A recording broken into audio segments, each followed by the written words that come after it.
A mafia boss walked in to find his daughter sobbing in the maid's arms, whispering secrets she'd never tell him. He thought he was protecting his family by staying distant, until he realized this quiet woman had become the one person his daughter trusted most. What he didn't know, she was about to become the one person he couldn't let go. The gunshot echoed through Alessandro Romano's mind as he stepped through the mahogany doors of his Chicago mansion. 3 hours. That's how long the meeting with the Corsetti family had taken. 3 hours of threats disguised as negotiations, of counting how many guns were hidden under expensive suits, of reminding them why the Romano name still meant something on the South Side. He was tired. 42 years old, and tired in ways sleep couldn't fix. The house was quiet. Too quiet. Maria, the head housekeeper, usually had dinner smells floating through the hallways by 6 o'clock. Alessandro loosened his tie and headed toward the kitchen, his leather shoes silent on marble floors. Then he heard it. Crying. Not the dramatic sobbing of someone who wanted attention. This was the broken, hiccuping kind of crying that came from a child who had held it in all day. His daughter's crying. Alessandro's blood went cold. He moved fast, following the sound to the library at the end of the West Wing. He pushed the door open without knocking. Sophia sat curled up in Isabella's lap in the leather armchair by the window. His 9-year-old daughter's face was buried in Isabella's shoulder, her small body shaking. Isabella's arms were wrapped around her, one hand stroking Sophia's dark curls, whispering something too quiet for him to hear. Neither of them had noticed him yet. Sophia? Alessandro's voice came out harder than he meant it to. Both of them jumped. Sophia's tear-stained face turned toward him, and something in her expression made his chest tighten. Fear. His daughter looked afraid of him. Papa, Sophia whispered, trying to wipe her face with her sleeve. Isabella stood quickly, settling Sophia gently on the chair. Mr. Romano, I didn't hear you come in. Clearly, Alessandro's eyes moved between them. What happened? Who hurt her? Nobody hurt me, Sophia said quickly. Too quickly. Alessandro took 3 steps forward and knelt in front of his daughter, forcing his voice to soften. Sweetheart, you're crying. Something happened. Tell me. Sophia's bottom lip trembled. She looked at Isabella, not him. That look, that silent plea, hit Alessandro like a punch to the gut. Sophia, Isabella said gently. Your father should know. But you said. I said I wouldn't tell him if you didn't want me to. But he's asking now. And he deserves to know. Alessandro stood up, his jaw tight. Someone better start talking. Now. Isabella met his eyes without flinching. She was 28, with dark eyes and the kind of quiet strength that made people underestimate her. She'd worked in his house for 2 years, and in that time, he'd barely spoken 10 words to her that weren't orders. Sophia's been having trouble at school, Isabella said. Trouble. Alessandro frowned. What kind of trouble? Is someone failing her? I'll have them. The kids call me murder girl, Sophia whispered. The words hung in the air like smoke. Alessandro felt his hands curl into fists. What? They say, Sophia's voice cracked. They say you kill people. That I'm going to grow up and kill people too. That my mom died because God punishes bad families. Something dark and violent rose in Alessandro's chest. Who said that? Mr. Romano. Isabella started. Who? Said. That. It doesn't matter who, Isabella said firmly. Half the class whispers it.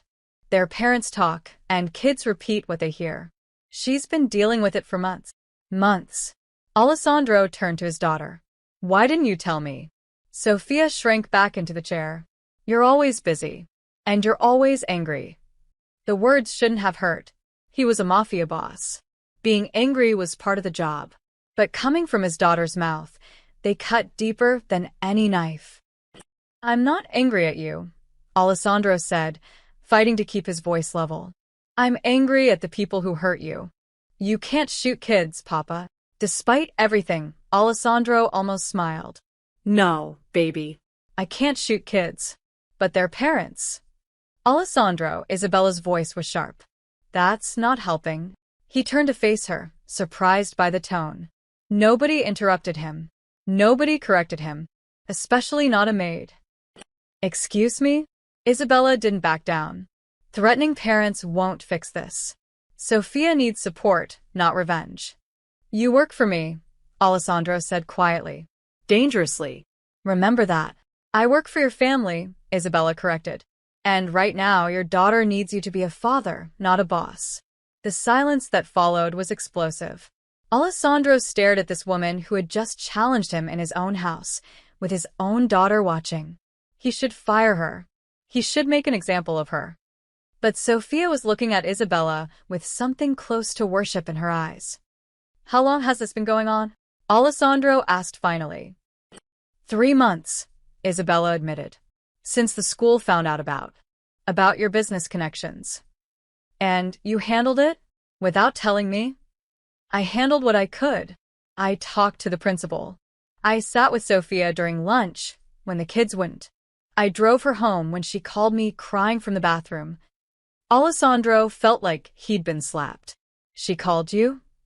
Someone had to answer, Isabella said simply. The truth of it burned. While he was out building his empire, protecting his territory, making sure the Romano name commanded respect, his daughter had been falling apart, and a maid had been the one catching her.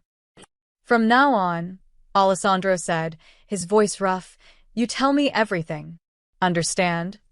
Isabella nodded. And Sophia, he turned to his daughter. You call me. Not Isabella. Me. Sophia's eyes filled with tears again. You don't understand like she does. Then make me understand. You can't. Sophia's voice rose. You're the reason they hate me. Because of what you are. What we are.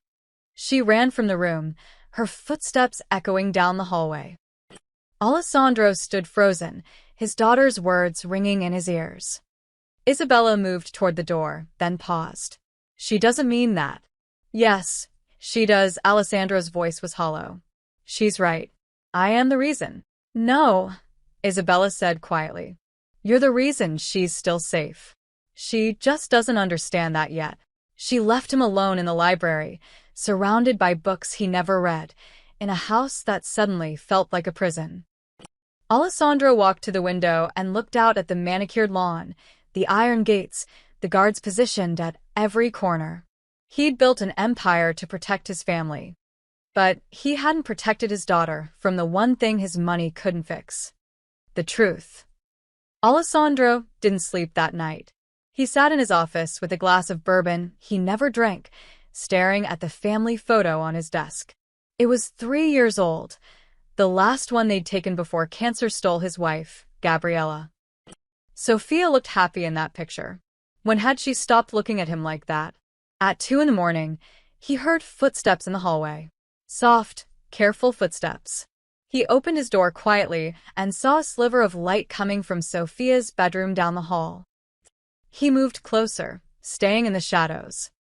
Through the cracked door, he could see Sophia sitting up in bed, her face blotchy from crying. Isabella sat on the edge of the mattress, holding a glass of warm milk. Drink this, sweet girl, Isabella said. It'll help you sleep.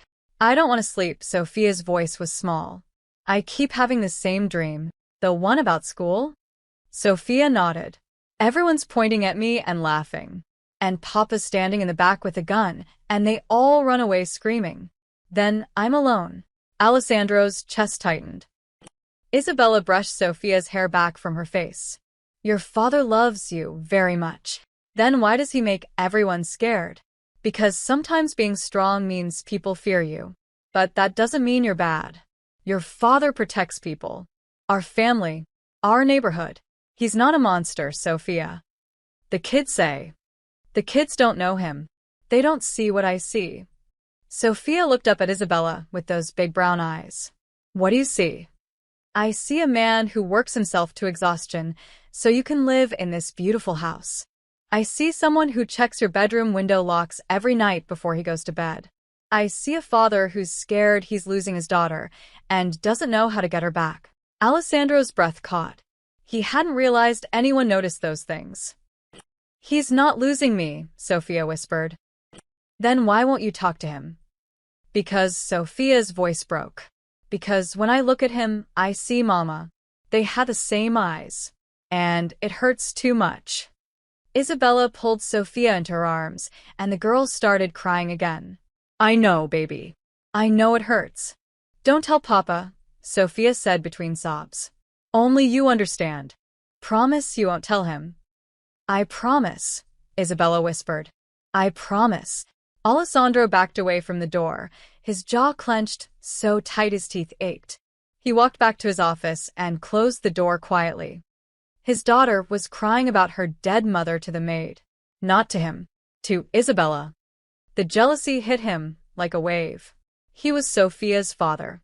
He was supposed to be the one comforting her, understanding her. But instead, she ran to a woman who'd only been in their lives for 2 years. Why? The question burned in his mind. What did Isabella have that he didn't? What was he missing? Alessandro spent the next morning watching. Really watching. He saw Isabella make Sophia breakfast, scrambled eggs with cheese, cut up strawberries arranged in a smiley face. His daughter actually smiled at the plate.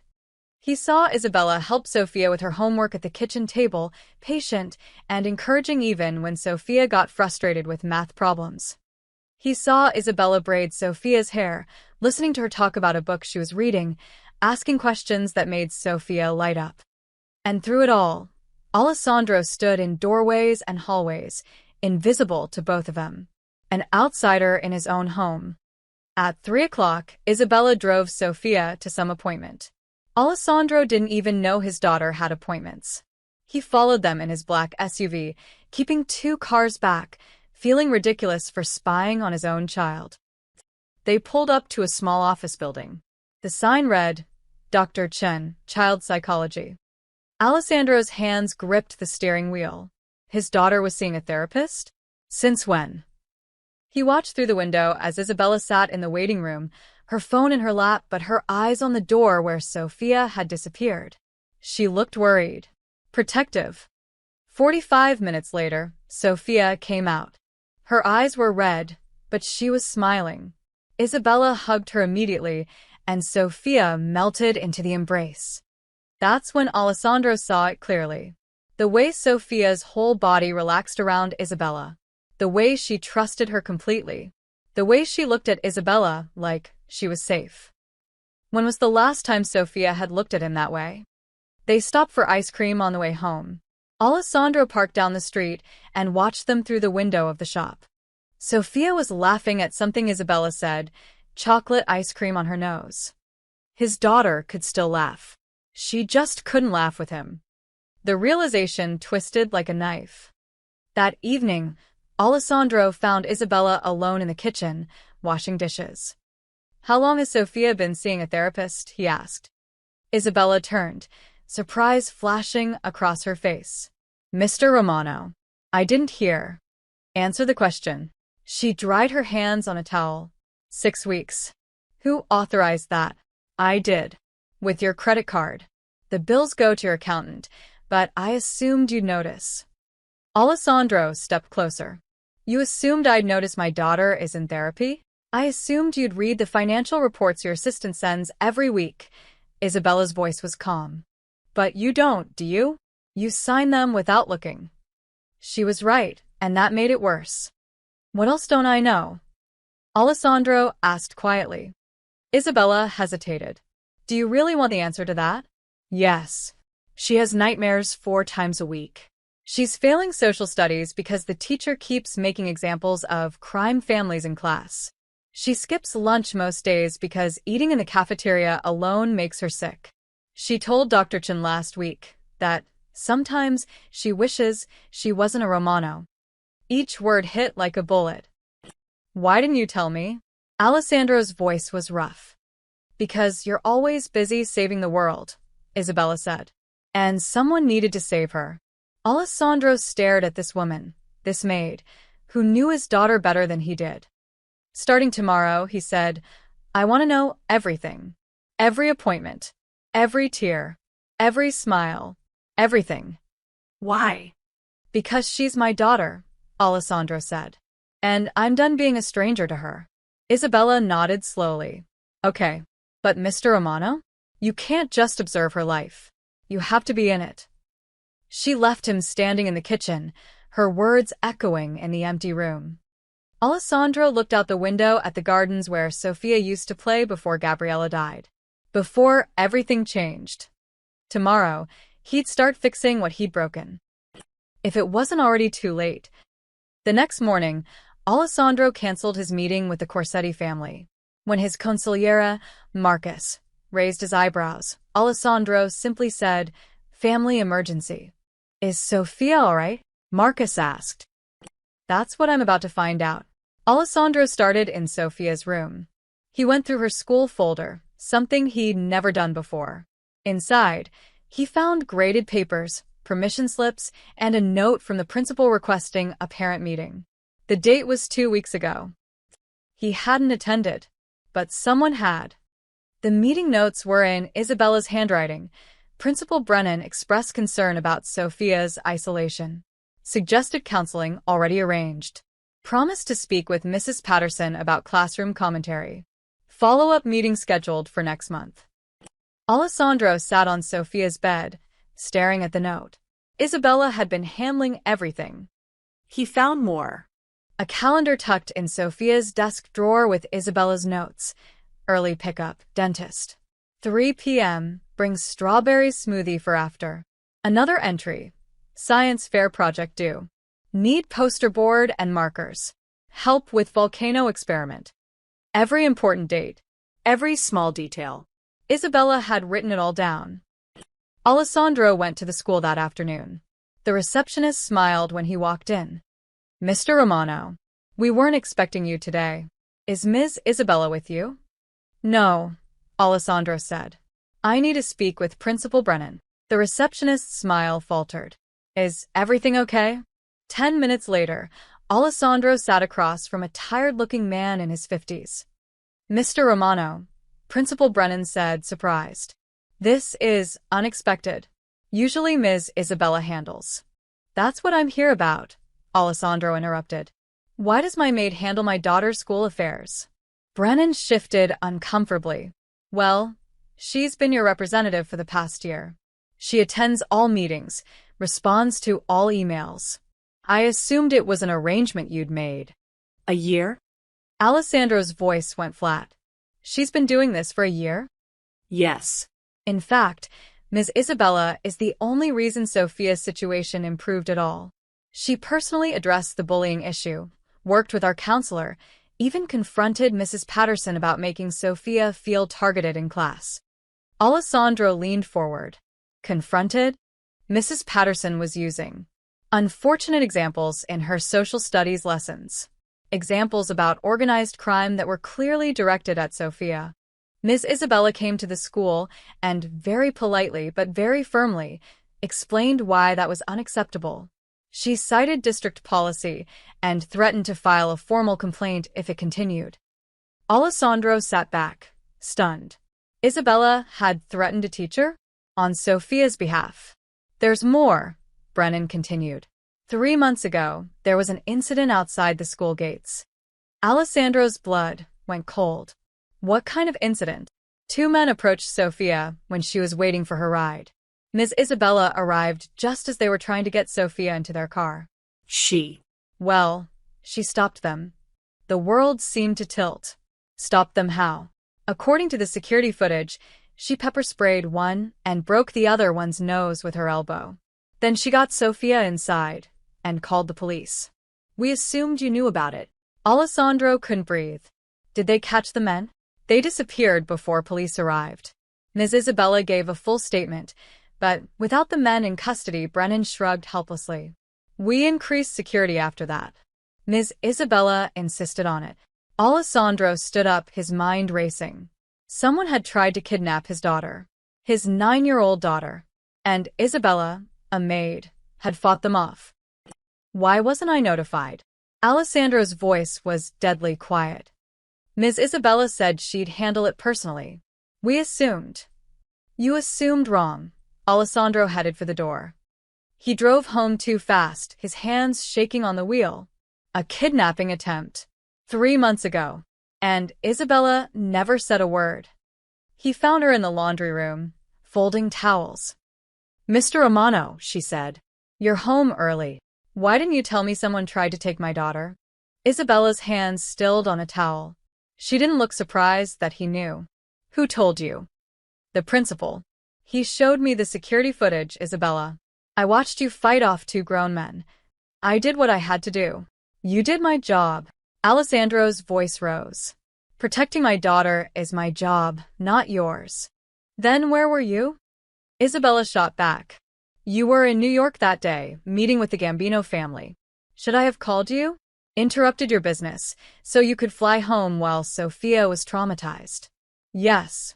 Alessandro roared. "That's exactly what you should have done." "She needed comfort, not chaos," Isabella said firmly. "She needed someone to hold her while she cried, not someone who'd start a war. There should be a war. Someone tried to kidnap her. And I handled it. I increased security at school. I changed our pickup routine. I made sure Sofia knew she was safe." "What would you have done differently, besides creating more violence?" Alessandro stared at her. "You're a maid.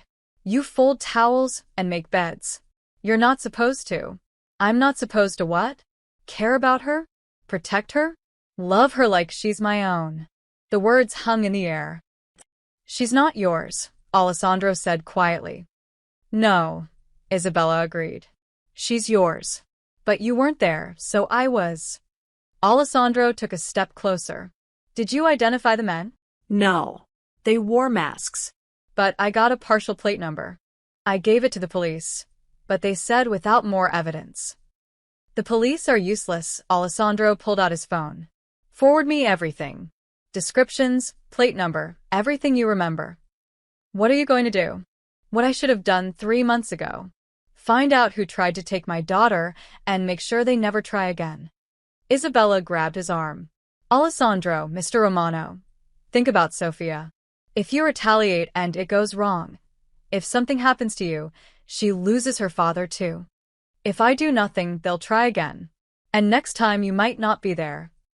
"So make sure I am," Isabella said. "Hire me as her bodyguard. Make it official. Give me the resources to protect her properly." Alessandro looked at her, really looked at her. This wasn't some timid maid afraid of her employer.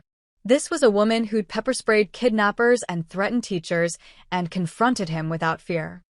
"Who are you?" he asked quietly. "Someone who loves your daughter," Isabella said. "Isn't that enough?" It should have been. But Alessandro was a man who dealt in secrets and lies, and he suddenly realized he knew nothing about the woman who'd been living in his house for 2 years. Nothing except that Sofia trusted her more than anyone in the world. And that terrified him more than any kidnapping attempt ever could. That evening, Alessandro waited until Sofia went to bed. Then he went to Isabella's quarters, a small suite above the garage that he'd never visited before. He knocked. Hard. Isabella opened the door in sweatpants and a t-shirt, her hair down for the first time since he'd known her. She looked younger, more vulnerable. "Mr. Romano? Is Sofia?" "Sofia's fine," Alessandro said. "We need to talk." Now. Isabella stepped aside, letting him in. The room was small but neat. A bed, a desk, a bookshelf overflowing with titles. Photos on the wall, but none of family. Just landscapes. Sunsets. Empty beaches. "You've been lying to me," Alessandro said, closing the door behind him. "I've never lied to you. You've been hiding things. The kidnapping attempt. The therapy. The school meetings. Every single important thing happening in my daughter's life, you've kept from me." His voice rose with each word. "Why didn't you tell me?" Isabella's jaw tightened. "Do you really want to know, or do you want to yell at me?" "Both." "Fine." Isabella crossed her arms. "I didn't tell you, because you weren't there. Not physically, not emotionally. You were a ghost in that house, Alessandro. A ghost who signed checks and gave orders, but never asked Sofia how her day was. I was building an empire to protect her. She doesn't need an empire. Isabella's voice cracked. She needs a father. She needs someone who knows her favorite color changed from pink to purple last month. Someone who knows she's afraid of thunderstorms because her mother died during one. Someone who notices when she's crying herself to sleep every night. Alessandro felt like he'd been punched. Every night. Every Night, Isabella's eyes were fierce. For 6 months after Gabriella died, Sophia cried herself to sleep. And you never heard it because you were in your office, or out at meetings, or too buried in your own grief to see hers. I was grieving too, Alessandro said, his voice rough. I know. But she was a child grieving her mother, and she needed her father. Instead, she got a boss who happened to live in the same house. The words hit harder than any bullet ever had. That's not fair, Alessandro said. Isn't it? Isabella stepped closer. When was the last time you ate dinner with her? Helped with her homework? Asked about her day, and actually listened to the answer? Alessandro opened his mouth. Closed it. He couldn't remember. That's what I thought, Isabella said softly. I didn't tell you about the kidnapping attempt because Sophia begged me not to. She said you'd do something scary. She said you'd make it worse. And she was right, wasn't she? Your first instinct was violence. They tried to take my daughter. And I stopped them. I protected her. I held her while she shook. I'm the one who sat with her through 3 hours of police questions. I'm the one who convinced her she was safe. Isabella's voice broke. Because she needed a parent, not a boss. And you weren't there. The silence that followed was deafening. Alessandro felt something crack inside his chest. You think I don't know that? His voice came out hoarse. You think I don't see how she looks at you? How she runs to you instead of me? You think that doesn't kill me every single day? Isabella's expression softened slightly. I lost my wife, Alessandro continued. The only woman I ever loved. And I buried myself in work because if I stopped moving, if I stopped for even 1 second, the grief would swallow me whole. But while I was drowning, my daughter was drowning too. And I didn't see it. Alessandro. Don't, he held up a hand. Don't make excuses for me. You're right. About all of it. I failed her. I failed Gabriella. I failed as a father. Isabella was quiet for a moment. You didn't fail completely. Sophia still loves you. She's just lost. And angry. And she doesn't know how to tell you she needs you. So she tells you instead. Yes. Alessandro laughed bitterly. A maid is a better parent to my daughter than I am. How's that for irony? I'm not trying to replace you, Isabella said firmly. I never was. I was just filling the gaps until you found your way back. What if I can't find my way back? What if it's too late? It's not too late, Isabella's voice was gentle now. But you have to try. Really try. Not just show up, be present. Listen to her. See her. Let her see you. I don't know how, Alessandro admitted. Every time I look at her, I see Gabriella. And it hurts too much. Sophia said the same thing about you. Alessandro's head snapped up. What? She said when she looks at you, she sees her mother. That you have the same eyes. And it hurts too much to look at you. The revelation hit him like a freight train. His daughter was avoiding him for the same reason he was failing her. They were both trapped in grief, circling each other, both too scared to bridge the gap. We're both broken, Alessandro whispered. Then maybe you can help each other heal, Isabella said. But you have to take the first step. She's 9 years old. You're the adult. Alessandro sat down on the edge of Isabella's desk, suddenly exhausted. How do I do this? How do I become what she needs? Start small. Have breakfast with her tomorrow. Ask about her book. Listen when she talks. Don't try to fix everything. Just be there, Isabella paused. And Alessandro? Thank her for telling you things. Even the hard things. Make her feel safe being honest with you. Like she feels safe with you. Yes. Alessandro looked at this woman who'd somehow become essential to his daughter's life. Why do you care so much? She's not your child. This isn't your family. Isabella's expression flickered with something he couldn't read. Pain, maybe. Or longing. Everyone deserves someone who fights for them, she said quietly. Sophia deserves 1,000,000 people fighting for her. Right now, she only has 2. So I fight twice as hard. Alessandro stood up slowly. I'm sorry. For not seeing what you were doing. For taking you for granted. I don't need your apology, Isabella said. Sophia needs your presence. That's all.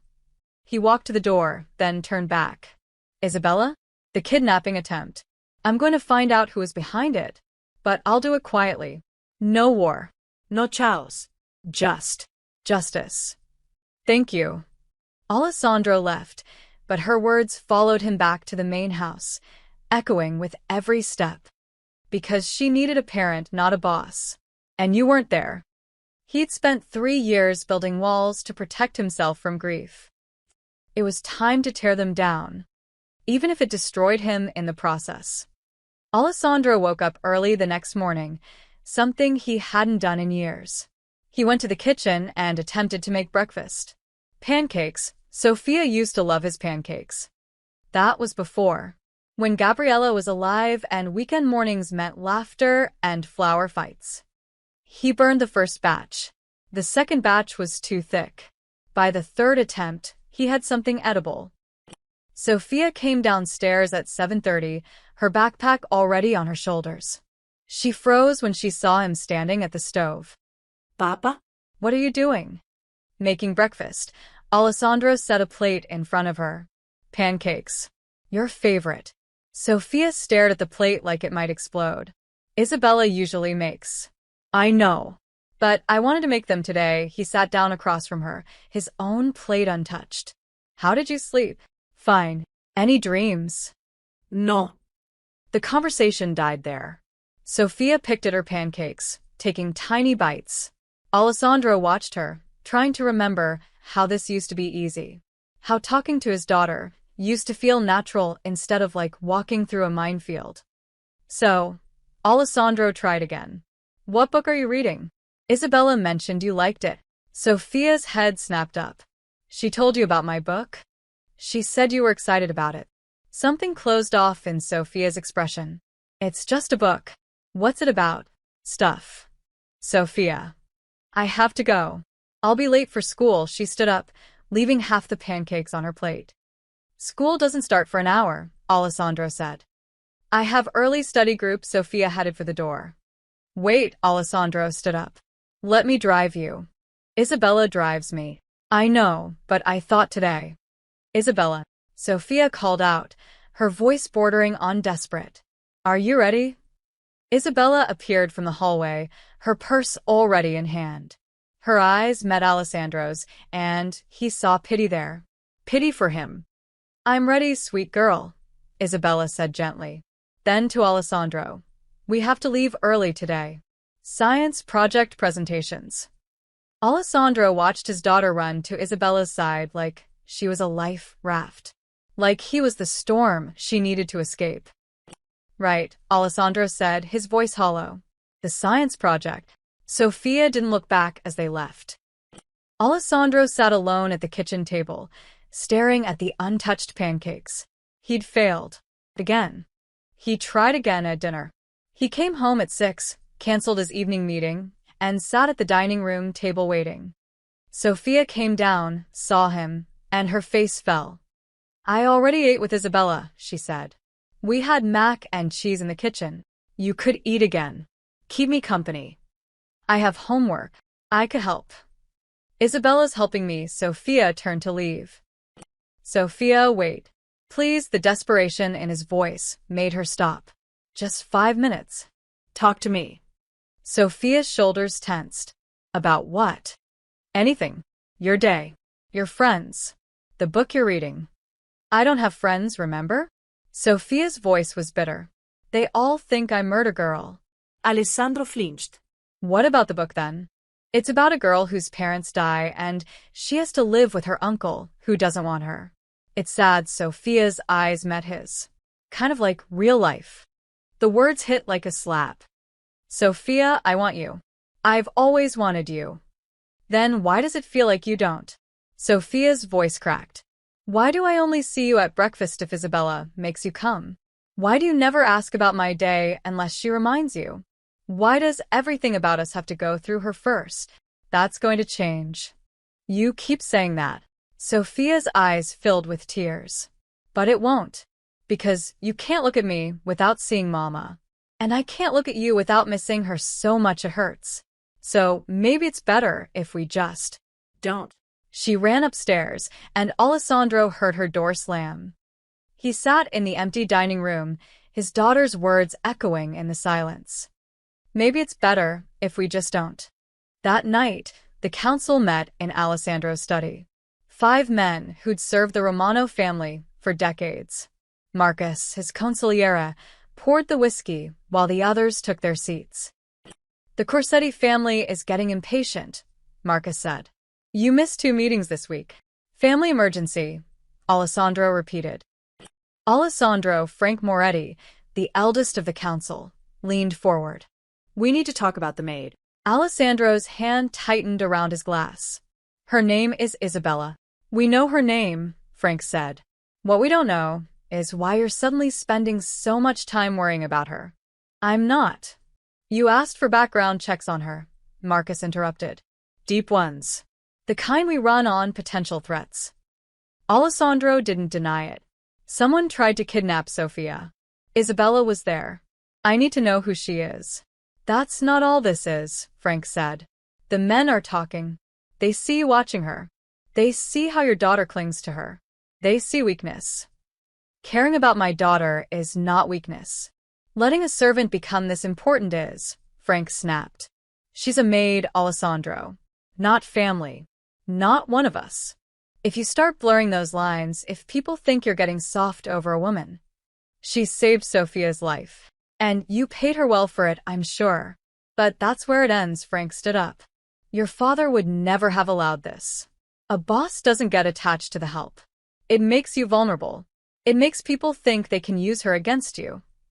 They already tried, Alessandro said quietly. The kidnapping attempt.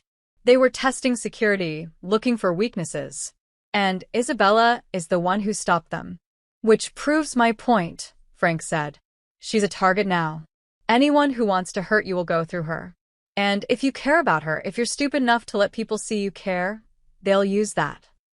I don't care about her, Alessandro lied. I care about Sofia. And Sofia needs her. Sofia needs her father, Marcus said softly. Not a substitute. The truth of it burned. I'm trying, Alessandro said. I tried this morning. I tried tonight. She runs from me every time. To Isabella. Always to Isabella. Then fire the maid, Frank said bluntly. Force Sofia to depend on you. No, Alessandro's voice was hard. Isabella stays. Then you're a fool, Frank said. Mark my words, Alessandro.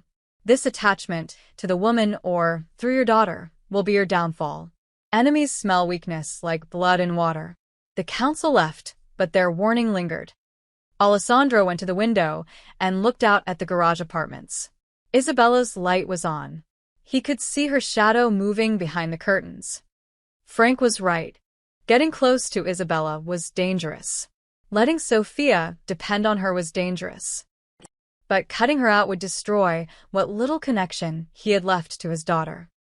Alessandro poured another drink and made a decision. He'd rather be vulnerable with Sofia in his life than safe and alone without her. Even if it killed him. The whispers started at Caruso's, a restaurant in Little Italy where deals were made and information was traded like currency.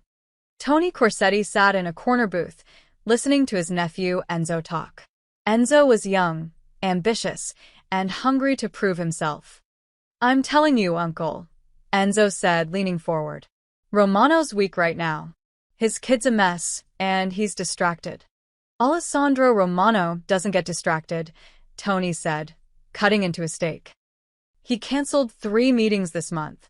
Frank Moretti says he's obsessed with his daughter's problems. And get this, the kid trusts the maid more than her own father. Tony's fork paused halfway to his mouth. The maid. Isabella Cruz. Been working for him 2 years. Apparently, she's the one raising the kid while Romano plays gangster, Enzo grinned. Word is, you hurt the maid. You hurt the daughter. You hurt the daughter. You break Romano. Tony set down his fork. Where do you hear this? One of Romano's guards. Guy likes to drink at McGinty's. Says Romano's got it bad. Checks on the maid's quarters every night. Asks about her constantly. The whole house sees it. Tony sat back, thinking. Alessandro Romano had been a thorn in the Corsetti family's side for 5 years. Ever since Alessandro took over the South Side territories, profits had dried up. Romano was smart, ruthless, and seemingly untouchable. But everyone had a weakness. Find out everything about this maid, Tony said. Where she came from, who she worked for before. Everything. Already did. Enzo slid a folder across the table. You're going to love this. Tony opened it. Inside were photos of Isabella, background information, and one name that made him smile. Well, Tony said softly. Isn't this interesting? 3 days later, Alessandro was in his office when Marcus burst through the door without knocking. We have a problem, Marcus said, his face pale. Alessandro looked up from the contracts he was reviewing. What kind of problem? The Corsettis know about Isabella. Alessandro's blood went cold. Know what? Everything. That Sofia trusts her. That you've been investigating the kidnapping attempt. That Isabella fought off the attackers. Marcus threw a manila envelope on the desk. This was delivered to our gate an hour ago. Alessandro opened it. Inside were photos. Isabella with Sofia at the ice cream shop. Isabella at the school. Isabella in the driveway. Someone had been watching her. The note was simple. We know where she goes. We know what she means to you. Back off the South Side, or she disappears. Alessandro crumpled the note in his fist. When? The photos are from the last 2 weeks. They've been surveilling her. Marcus ran a hand through his hair. Alessandro, there's more. We got the background check results on Isabella. And she didn't come from an agency, like she claimed. She came from New York. She worked for the Marconi family for 3 years before coming here. Alessandro felt the world tilt. The Marconi family, one of the 5 families, allied with the Corsettis. She worked for the Marconis? Alessandro's voice was deadly quiet. As a housekeeper. But here's the thing. She disappeared from their employment suddenly. No notice. No forwarding address. Just vanished. Marcus leaned on the desk. Alessandro, what if she's a plant? What if the Corsettis sent her here 2 years ago to get close to Sofia? No, Alessandro shook his head. She saved Sofia from kidnappers. She's been protecting her. Or she's been earning your trust. Building up to something bigger, Marcus pulled out another photo. This is her with Vincent Marconi Jr. taken 4 years ago. The photo showed Isabella standing next to a young man in an expensive suit. They weren't touching, but the body language suggested familiarity. Who is he to her? Alessandro asked. We don't know. But Vincent Jr. is Tony Corsetti's nephew-in-law. The families are connected through marriage. Marcus met Alessandro's eyes. If Isabella has ties to both families, she could be the leak. She could be the reason they knew exactly when and where to attempt the kidnapping.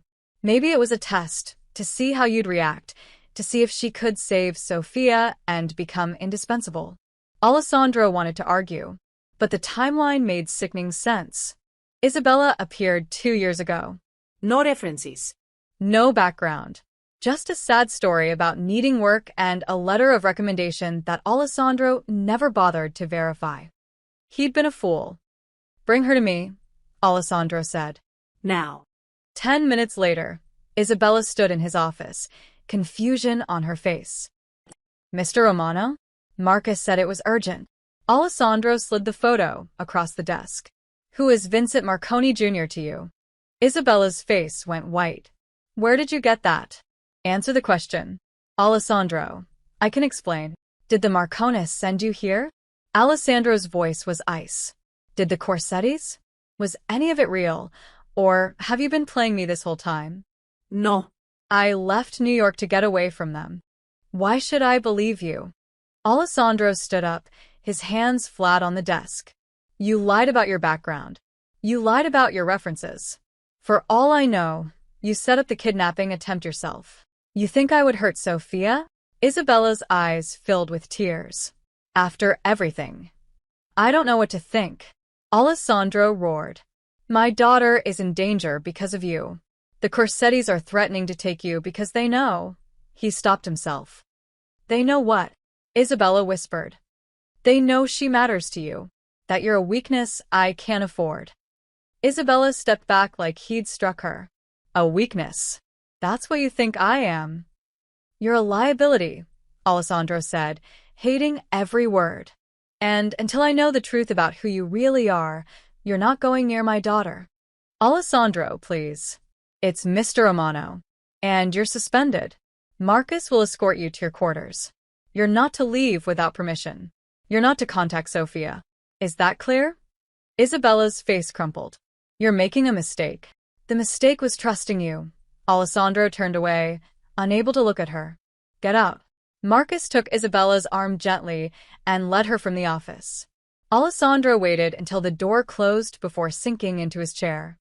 His hands were shaking. What if Marcus was right?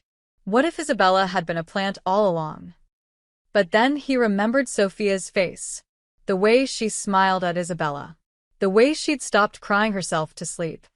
If Isabella was fake, if those 2 years of care and protection were all an act, then Alessandro had no idea who to trust anymore. His phone buzzed. A text from an unknown number. Smart move, Romano. Now we can talk business. Midnight. The docks. Come alone, or the maid pays for it. Alessandro stared at the message. The Corsettis had just declared war. And Isabella, whether innocent or guilty, was caught in the crossfire. Alessandro sat in his car outside the docks at 11:45 p.m., watching the dark water lap against the pier. The Corsetti meeting was a trap, he knew that much. But if he didn't show, they'd go after Isabella. If she was innocent. His phone rang. Marcus. Don't go in there, Marcus said. I've got 3 snipers positioned on the warehouse roofs. This is a setup. I know. Then why are you still sitting there? Alessandro didn't answer. He was about to tell Marcus to pull back when another call came through. The house line. His blood went cold. I have to go, Alessandro said, switching calls. Hello. Papa. Sophia's scream pierced through the phone. Papa, help. There are men. Gunshots. Then the line went dead. Alessandro was already moving, tires squealing as he spun the car around. He called Marcus back. Get every man to the house. Now. What's happening? They're not after me. They're after Sophia. The drive took 8 minutes. It felt like 8 hours. Isabella had been packing when she heard the glass shatter downstairs. She'd been crying, throwing clothes into a suitcase, trying to figure out where she'd go after Alessandro fired her in the morning. Then came the sound of Sophia screaming. Isabella didn't think. She grabbed the baseball bat from her closet, something Alessandro's guards had laughed at when they saw it, and ran. She made it to the main house through the connecting hallway just as 3 men in masks reached the top of the stairs. Sophia's bedroom door was locked, and the little girl was screaming inside. Get away from that door, Isabella shouted. The men turned. One of them laughed. The maid, he said. Corsetti told us you might be a problem. You have no idea, Isabella said and swung the bat. She caught the first man in the knee. He went down howling. The second man pulled a gun, but Isabella was faster. She'd learned to be fast in New York, where being slow meant being dead. She knocked the gun from his hand and brought the bat across his ribs. The third man grabbed her from behind, his arm around her throat. Nice try, sweetheart, he hissed in her ear. Sophia's door flew open. The little girl stood there, frozen in terror. Run, Sophia. Isabella choked out. Run to your father's office and lock. The man threw Isabella against the wall. Her head cracked against the corner of a picture frame, and she tasted blood. Sophia screamed and ran, but not toward the office. She ran toward Isabella. No. Isabella gasped. Sophia, go.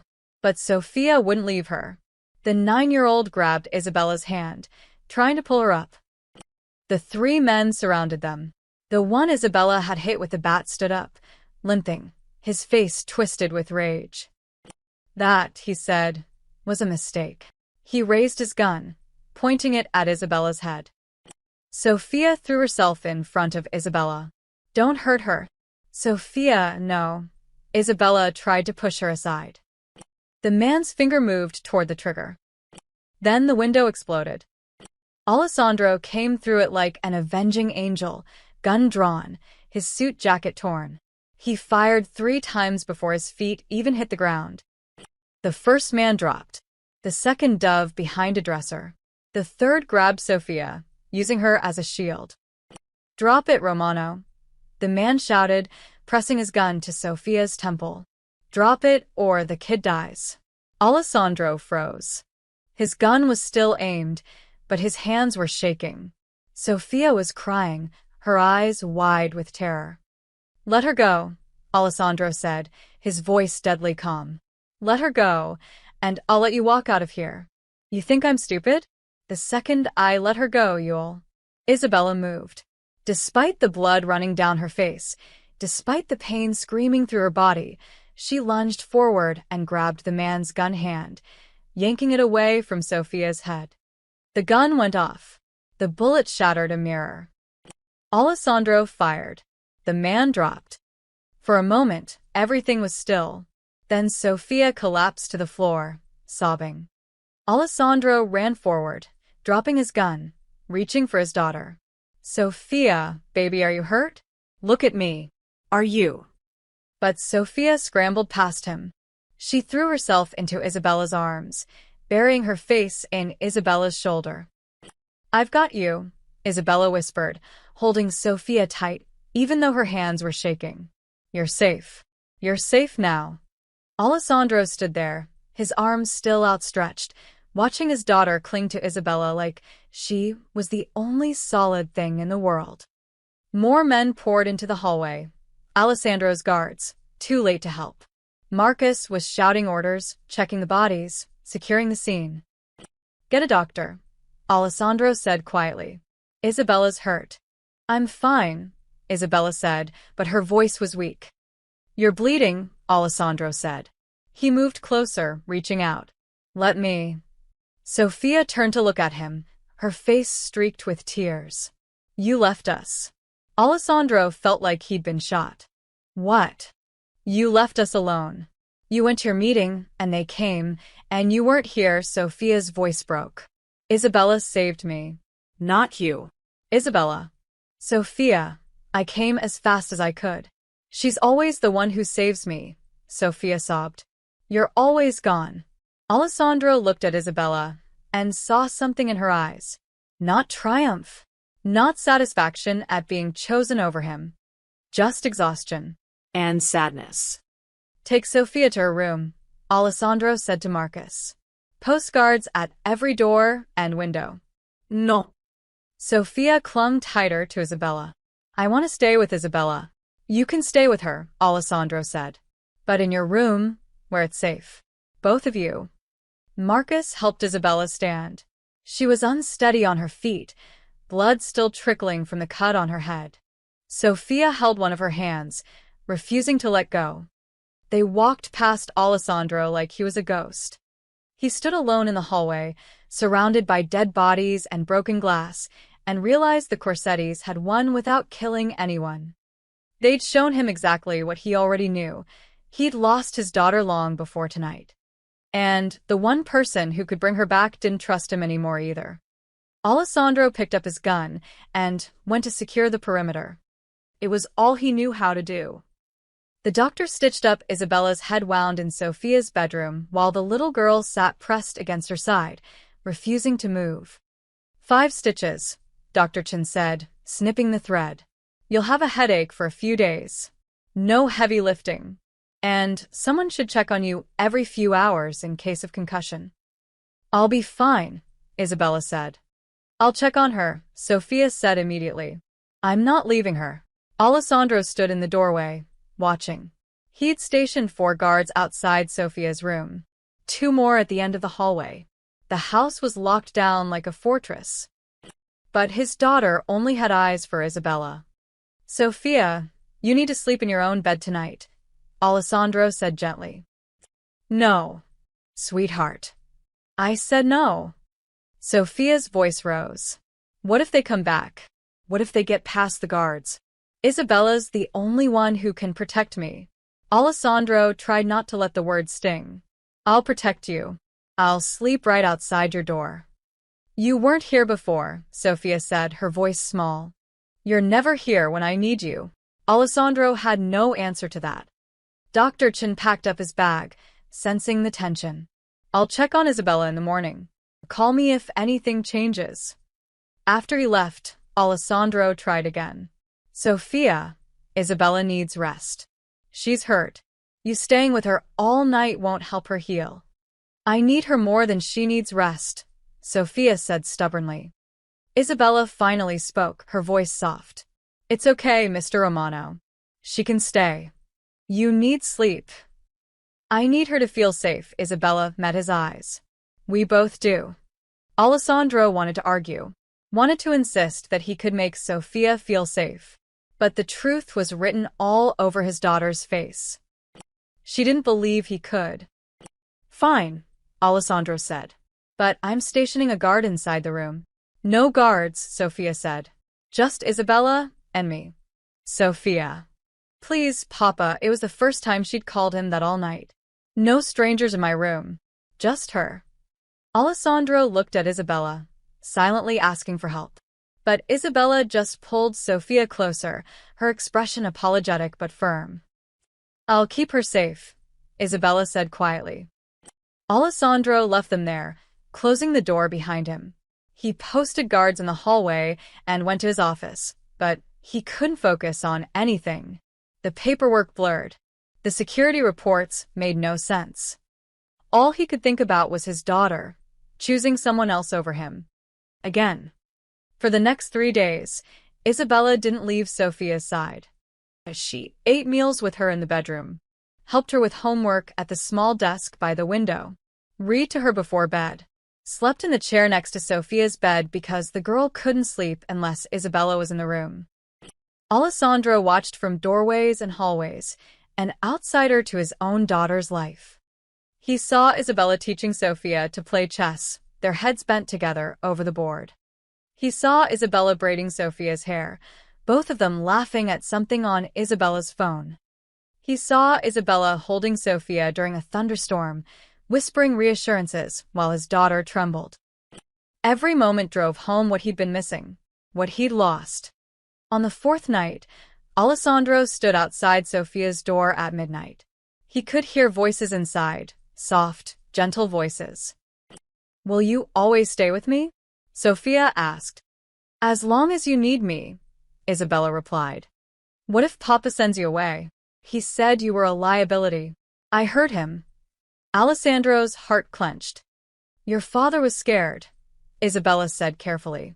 "He was trying to protect you by hurting you." Sometimes adults make mistakes when they're afraid, just like kids do. "I'm not afraid when I'm with you," Sophia whispered. "I know, sweet girl." There was a long pause. Then Sophia spoke again, her voice trembling. "Isabella, do you think Mama would be mad that I love you?" Alessandro stopped breathing. "Oh, Sophia," Isabella's voice cracked. "Your mama would want you to be happy, to feel safe, to have people who love you. She'd never be mad about that. Do you love me?" "So much," Isabella whispered. So much." Alessandro heard his daughter start crying, not the scared crying from before, but the kind of crying that came from releasing something long held inside. "I miss her," Sophia sobbed. "I miss Mama every day." "I know you do. And Papa misses her too, but he won't talk about it. He just gets quiet and goes away. And then I'm alone, and I miss them both." Alessandro pressed his hand against the doorframe, fighting to stay silent. "You're not alone," Isabella said. "You'll never be alone. I promise." Alessandro couldn't listen anymore. He walked away, his chest tight, his eyes burning. He went to his office and pulled out the photo of Gabriella that he kept in his desk drawer. The one he hadn't been able to look at for 3 years. "I'm failing her," he whispered to the picture. "Our daughter. She's right here, and I'm failing her every single day."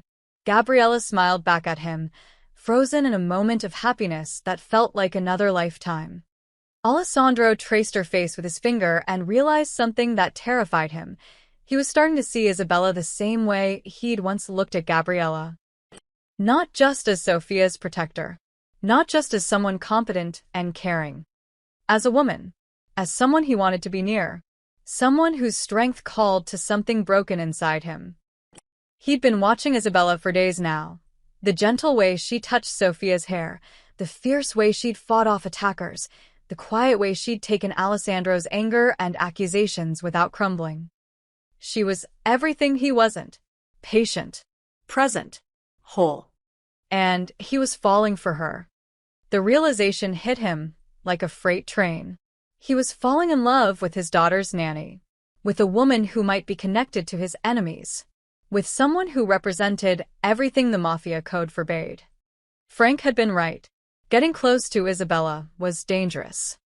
But as Alessandro sat there in the dark, thinking about how Isabella had thrown herself between Sophia and a gun, how she'd stayed even after he'd accused her, how she loved his daughter like her own, he realized something else. He was already too close to turn back. And that terrified him more than any rival family ever could. A week after the attack, Sophia finally agreed to sleep in her own bed, as long as Isabella stayed in the room. Alessandro found them one morning in the breakfast nook. Sophia was eating cereal while Isabella helped her with a history worksheet. Sunlight streamed through the window, catching the dark strands of Isabella's hair, making her look almost ethereal. Alessandro's chest tightened. "Papa." Sophia looked up, surprised. "You're home." "I live here," Alessandro said with a small smile. "Can I join you?" Sophia hesitated, then nodded. Alessandro sat down across from them, and for the first time in weeks, they ate breakfast together. It was stilted and awkward, but Sophia didn't run away. Progress. Isabella gathered the dishes when they finished. Alessandro watched her move around the kitchen, efficient, graceful. Their eyes met for just a moment, and something passed between them. Something neither of them could name. "Thank you," Alessandro said quietly, "for staying with her." "She needs someone," Isabella replied, looking away quickly. "I'm glad I could be here." "You're more than someone," Alessandro said before he could stop himself. "You're." Sophia came running back in. "Isabella, can we go to the library today? You said we could check out new books." The moment shattered. "Of course," Isabella said, her voice a little breathless. "Go get your shoes on."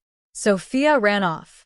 Isabella started to follow, but Alessandro caught her arm gently. "Isabella, wait. We need to talk about what happened. About what I said before the attack.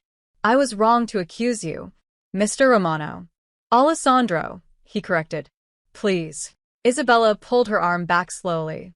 "I should explain about Vincent Marconi. About New York." "You don't owe me explanations." "Yes, I do." Isabella leaned against the counter, her arms crossed defensively. "Vincent was engaged to my younger sister, Lucia. I worked for his family to be close to her, to protect her. But Vincent was violent, controlling. When Lucia tried to break off the engagement, he beat her. Put her in the hospital." Alessandro's hands curled into fists. "I helped her escape," Isabella continued. "We ran. Changed our names. But Vincent's family blamed me for stealing Lucia away. They put a price on my head. That's why I came to Chicago. Why I lied on my application. I was hiding." "Where's your sister now?" "Safe. In California under a new identity. We don't talk. It's safer that way." Isabella's eyes met his. "But I swear to you, Alessandro, I would never hurt Sophia. She's become everything to me. I'd die before I let anyone touch her." "I know," Alessandro said softly. "I saw that when you threw yourself in front of that gun." They stood there, the kitchen suddenly feeling too small, too intimate. I should go, Isabella whispered. Sophia's waiting.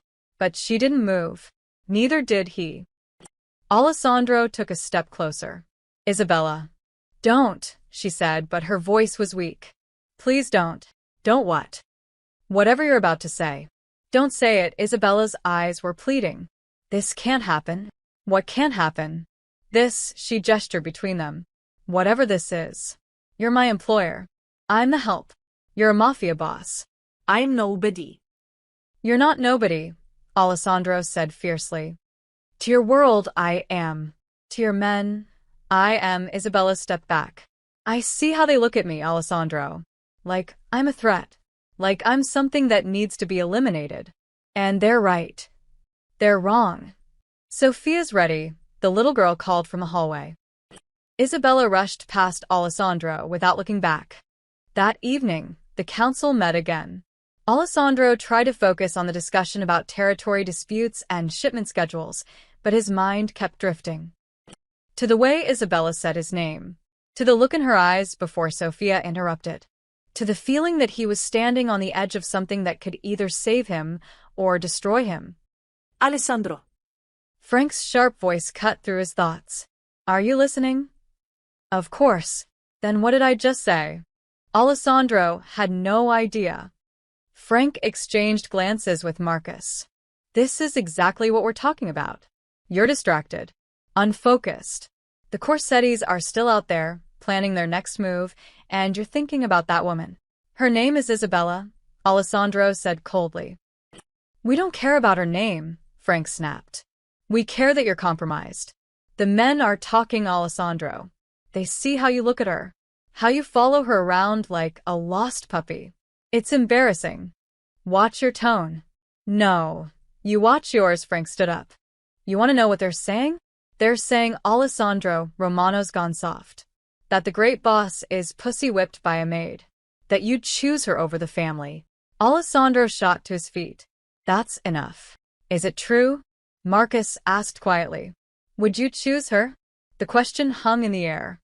Alessandro thought about Sophia's laughter when Isabella was near. About the way Isabella had fought off 3 armed men without hesitation. About the way his heart raced when she walked into a room.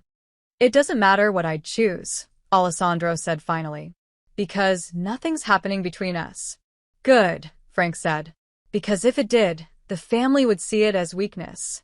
The old laws are clear. Bosses don't marry beneath them. They don't romance the help. They don't blur those lines. I'm not my father, Alessandro said. I don't give a damn about the old laws. Then you're a fool, Frank said. Those laws exist for a reason. To maintain order, respect, power. The moment you break them, you invite chaos. The laws are outdated. The laws keep us alive. Frank's voice rose. You think the Corsettis won't use this against you? You think they won't spread word that Alessandro Romano's so desperate for a woman he's chasing his own maid? You'll be laughed out of every room in Chicago. Get out, Alessandro said quietly. All of you. Alessandro. Out. The men filed out, shaking their heads. Only Marcus lingered at the door. She's special, isn't she? Marcus said softly. Isabella. Alessandro didn't answer. Your father once told me something, Marcus continued. He said loving someone in this life is the most dangerous thing you can do. Because love makes you vulnerable. And vulnerability gets you killed. Why are you telling me this? Because I see the way you look at her. Like she's air, and you're drowning. And I'm afraid that look is going to get one of you buried. Marcus left, closing the door behind him.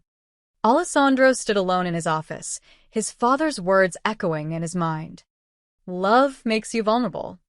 He'd loved Gabriella, and cancer took her anyway. Now he was falling for Isabella, and his own world was threatening to tear her apart. Maybe Marcus was right. Maybe loving anyone in this life was a death sentence. But when Alessandro closed his eyes, all he could see was Isabella's face. And he knew it was already too late to stop. The betrayal came from within, as it always did. Tommy Ricci had been with the Romano family for 12 years. He'd worked his way up from a street soldier to Alessandro's third lieutenant. He was loyal, efficient, and ruthless when needed. He was also deeply resentful. Tommy watched Alessandro transform over the past few weeks, saw the boss checking his watch during meetings, rushing home for dinner, smiling at his phone when a text came through. All because of a woman. A maid. It made Tommy sick. He'd given 12 years to this family. 12 years of blood, sweat, and bodies buried in the river. And what did he have to show for it? A modest house in the suburbs and Alessandro's distracted half-attention during council meetings. Meanwhile, Isabella Cruz, a nobody, a servant, had the boss wrapped around her finger without even trying. The final straw came when Tommy overheard Alessandro talking to Marcus. "I'm thinking of making changes," Alessandro had said. "Stepping back from some operations. Spending more time with Sofia. With my family." "That's good," Marcus replied. "You've been absent too long. I need to be present." For Sofia. For Alessandro had trailed off, but the implication was clear. For Isabella. Tommy made his decision that night. If Alessandro wouldn't put the family first, then someone else needed to take control. And the fastest way to do that was to remove the distraction. He called Tony Corsetti from a burner phone. "I have information," Tommy said, "about Isabella Cruz. When she'll be vulnerable." 3 days later, Isabella took Sofia to the craft store. It was a small trip, just picking up supplies for a school project. Alessandro had wanted to send guards, but Isabella insisted they'd be fine. "It's broad daylight," she'd said. "We'll be gone an hour. Sofia needs to feel normal, not like a prisoner." Alessandro had reluctantly agreed, making Isabella promise to stay on main roads and text him every 30 minutes. She'd kept her promise. Until she didn't. The text was supposed to come at 2:30. By 2:45, Alessandro was calling her phone. It went straight to voicemail. By 3 o'clock, Alessandro was in his car with Marcus and 4 armed men, his heart pounding. Where's the last location her phone pinged? Alessandro barked. Marcus checked his tablet. Parking lot behind the craft store. But the phone's off now. Alessandro drove like a demon, running red lights, his gun already in his lap. They found Isabella's car in the parking lot, doors open, Sofia's backpack on the ground. Blood on the concrete. Alessandro's world stopped. "Spread out," Marcus shouted to the men. "Find them." Alessandro was already moving, following the blood trail into the alley behind the building. He heard it before he saw it. The sound of fighting, Sofia screaming, Isabella shouting. He rounded the corner and saw them. 4 men had Isabella backed against a dumpster. Sofia was behind her, clutching Isabella's jacket. Isabella's lip was split, her knuckles bloody. 1 man was on the ground, clutching his groin. Another had a broken nose. But they kept coming. "Should have made this easy," one of the men growled. "Corsetti just wants the girl. We don't have to hurt you."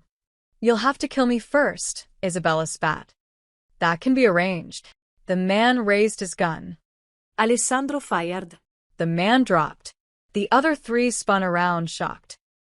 Alessandro kept firing, walking forward like death itself. Marcus and the others poured into the alley, guns blazing. It was over in seconds. Sofia ran to Alessandro, crying, "Papa." "Papa, they tried to take me." Alessandro holstered his gun and pulled his daughter into his arms, his hands shaking. "You're safe. I've got you." He looked at Isabella over Sofia's head. She was leaning against the dumpster, breathing hard, blood dripping from her mouth. "Are you hurt?" Alessandro asked. "I'm fine. They didn't get her." Isabella's voice was fierce despite the pain. "They didn't get her." Marcus was on the phone, barking orders, when something caught his attention. He bent down and picked up a phone from one of the dead men's pockets. The screen was still lit. "Alessandro," Marcus said slowly, "you need to see this."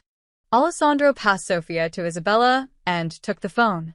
The last text message was time-stamped 30 minutes ago. "They're leaving the store now. Black sedan. Alone except for the girl." The message was sent to this phone. From Tommy Ricci. Alessandro's blood turned to ice. Get Tommy. Now. 20 minutes later, Tommy was dragged into Alessandro's warehouse by 3 soldiers. He was confused at first, then terrified when he saw Alessandro's face. Boss, what's going on? I came as soon as. Alessandro threw the phone at Tommy's feet. You want to explain that? Tommy looked at the phone. The color drained from his face. I can explain. You sold out my daughter. Alessandro's voice was quiet. Deadly. You told the Corsettis where to find her. Boss, no, I would never. Don't lie to me. Alessandro roared. He pulled his gun and pressed it to Tommy's forehead. You've been leaking information. You set up Isabella. You try to get Sofia kidnapped. Why? Tommy's mask fell away. Because you're weak, he spat.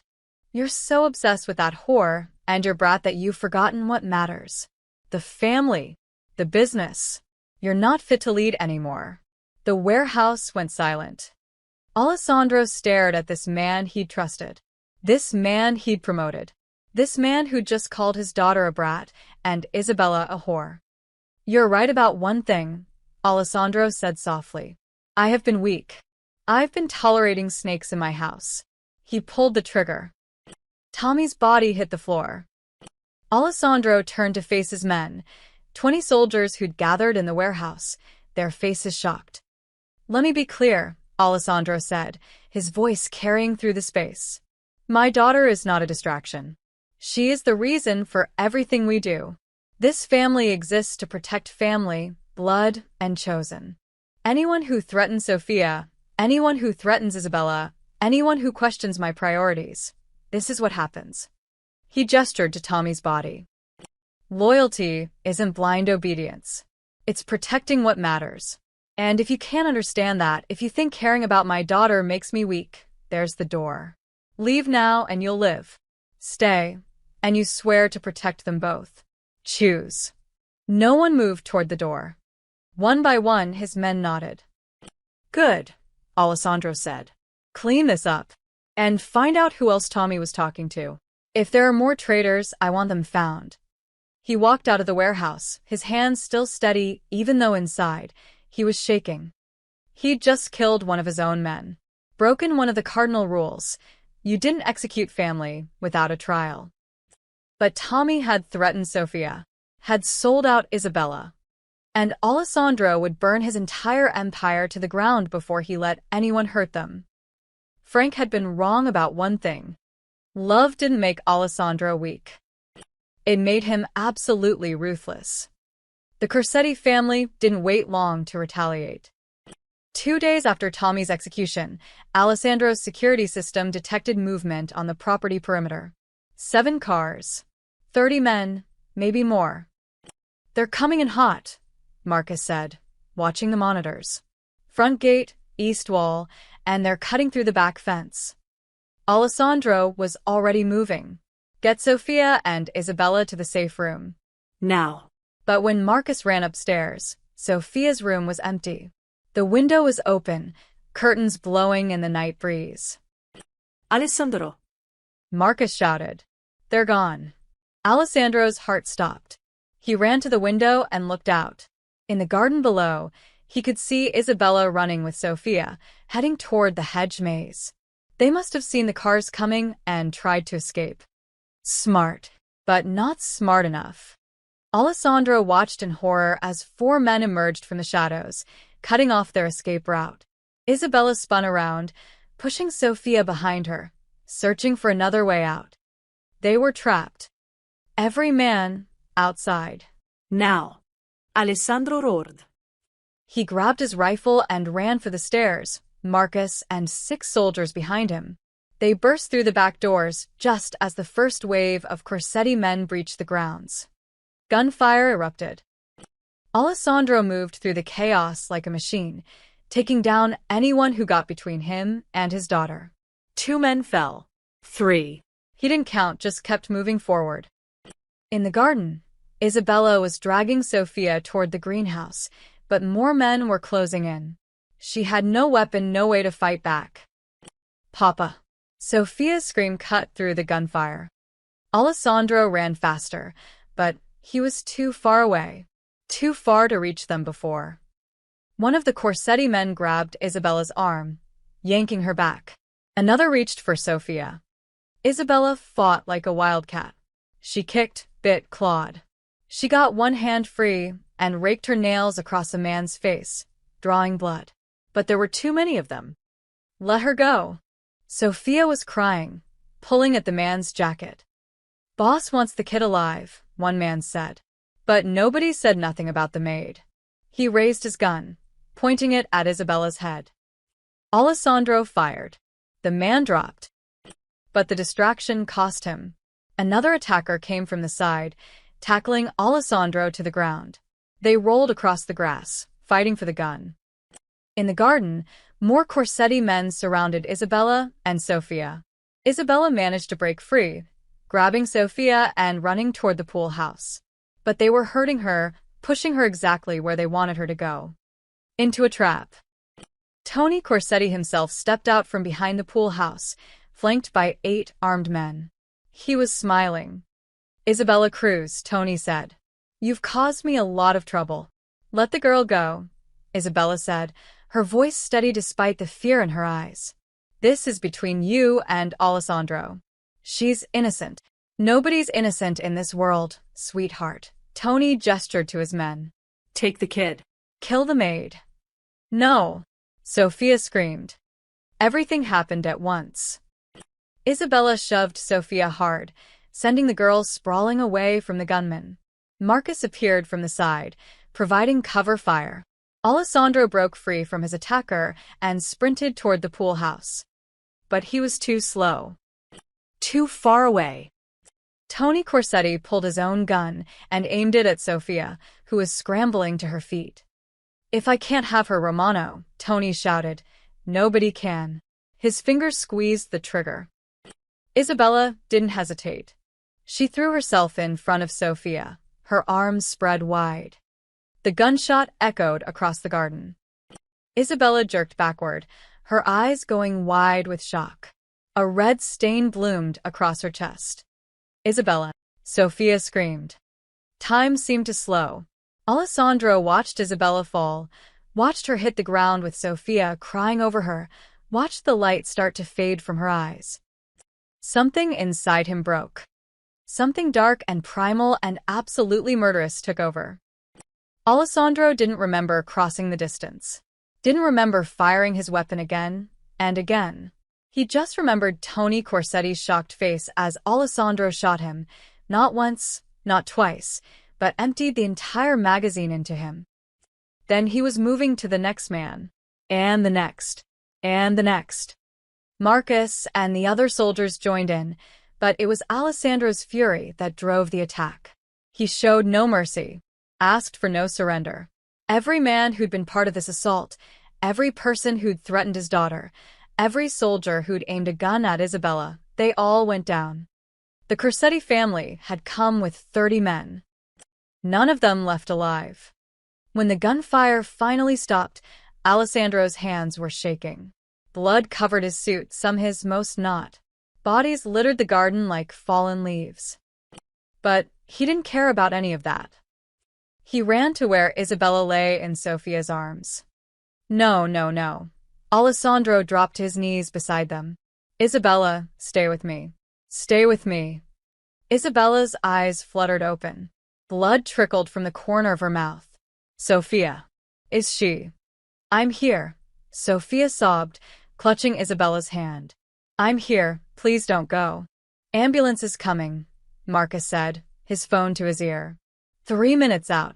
She doesn't have 3 minutes. Alessandro pressed his hands over the wound, trying to stop the bleeding. Isabella, listen to me. You don't get to do this. You don't get to leave us. We need you. Sofia needs you. I need you. Isabella's lips curved into the faintest smile. You'll be okay. No, we won't. Sofia cried. Please, Isabella, please stay. Love you. Both Isabella's eyes started to close. Don't you dare, Alessandro said fiercely. Don't you dare close your eyes. That's an order, Isabella. I'm still your boss, and you don't get to die on me. Open your eyes. Sirens wailed in the distance. Isabella's hand went limp in Sophia's grasp. Alessandro pressed harder on the wound, his hands slick with blood, refusing to accept what was happening. Come on, he whispered. Come on, Isabella. Fight. Please fight. The ambulance screamed through the gates. But Isabella wasn't moving anymore. And Sophia was screaming. The surgery took 6 hours. Alessandro and Sophia sat in the hospital waiting room, neither speaking. Sophia's hand was clenched so tight in Alessandro's that his fingers went numb. He didn't let go. Blood still stained his suit. Sophia's dress. The floor where they'd walked in screaming for help. When Dr. Chen finally emerged, his scrubs were splattered with red. She's alive, he said. Alessandro's legs nearly gave out. Sophia burst into tears. The bullet missed her heart by 2 centimeters, Dr. Chen continued. She lost a lot of blood, but we got her stabilized. She'll need weeks of recovery, maybe months, but she's going to make it. Can we see her? Sophia whispered. She's unconscious. But yes. Come. They followed him to the ICU. Isabella lay in the bed, tubes and wires connected to her, monitors beeping steadily. She looked so small, so fragile. Sophia climbed into the chair beside the bed and took Isabella's hand. I'm here, she whispered. We're both here. Alessandro stood at the foot of the bed, watching the woman who'd saved his daughter's life. The woman who'd fought off kidnappers and stood up to teachers and defied him when he was wrong. The woman he loved. I'm not leaving, Alessandro said to the nurse. Bring another chair. They stayed there for 3 days. Isabella woke up on the 4th morning. Her eyes opened slowly, confused, searching. Isabella. Sophia was on her feet immediately, leaning over the bed. You're awake. Papa, she's awake. Alessandro was beside Sophia in an instant, his hand reaching out to touch Isabella's face gently. Hey. Welcome back. Isabella tried to speak, but her throat was too dry. Alessandro held a cup of water to her lips, patient as she took small sips. Sophia? Isabella finally rasped. I'm okay, Sophia said, tears streaming down her face. You saved me. You saved me again. That's my job. Isabella managed a weak smile. No, Alessandro said firmly. Your job was to fold laundry and make beds. Throwing yourself in front of bullets was never in your job description. Isabella's eyes found his. Had to. Protect her. You almost died, Alessandro said, his voice rough. We almost lost you. But you. Sophia crawled carefully onto the bed, curling up against Isabella's side. Don't ever scare me like that again. Isabella wrapped her good arm around Sophia. Sorry, sweet girl. Alessandro watched them together, his daughter and the woman who'd become so much more than a maid. His chest felt too tight. Isabella, he said quietly, we need to talk. When you're stronger. Talk now, Isabella said. Not going anywhere. Alessandro pulled his chair closer. The Corsettis are gone. All of them. There won't be any more attacks. But the council is demanding answers. About us. About why I burned everything down to protect you. Because of Sophia, Isabella said. No, Alessandro took her hand. Because of you.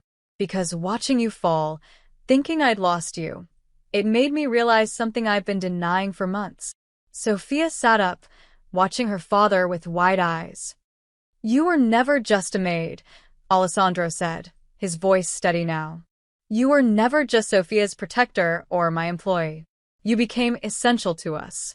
To me. You became ours. Isabella's eyes filled with tears.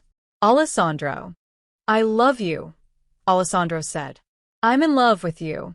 And I don't care what the council says, what the old laws demand, or who thinks I'm weak. You're part of this family now. If you want to be. Isabella looked at Sophia. Does this? Are you okay with this? Sophia's smile was radiant, the first real smile Alessandro had seen in years. "I wanted this for so long," she whispered. "I wanted you to be my mom. But I didn't think Papa was brave enough to ask." Alessandro laughed, his eyes wet. "Your daughter just called me a coward." "Our daughter," Isabella corrected softly. "If you meant what you said. Every word." 2 weeks later, Isabella was strong enough to come home. She couldn't walk without help yet, but she was alive. Healing. The council had objected, of course. Frank had threatened to quit. Several of the older soldiers had grumbled about tradition and respect. Alessandro had told them all the same thing: adapt or leave. Most had adapted. Now, Isabella sat in the garden in a wheelchair, a blanket over her lap. Sophia was reading to her from her favorite book. Alessandro sat beside them, his hand intertwined with Isabella's. "Papa," Sophia said suddenly, looking up. "Can we take a family photo?" Alessandro's throat tightened. "Yeah, sweetheart. We can." Marcus took the picture on Alessandro's phone.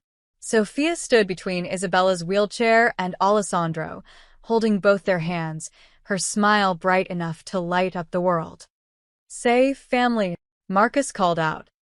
"Family," Sophia shouted. The camera clicked. Later, Alessandro would frame that photo and put it on his desk, right beside the one of Gabriella. Because love didn't replace love, it expanded it. As the sun set over the Romano estate, Alessandro looked at his daughter, no longer crying, no longer afraid, holding hands with the two people who loved her most in the world. He'd been a mafia boss who'd lost his way. But a woman in a maid's uniform had shown him the path back home. And this time, he wasn't letting go.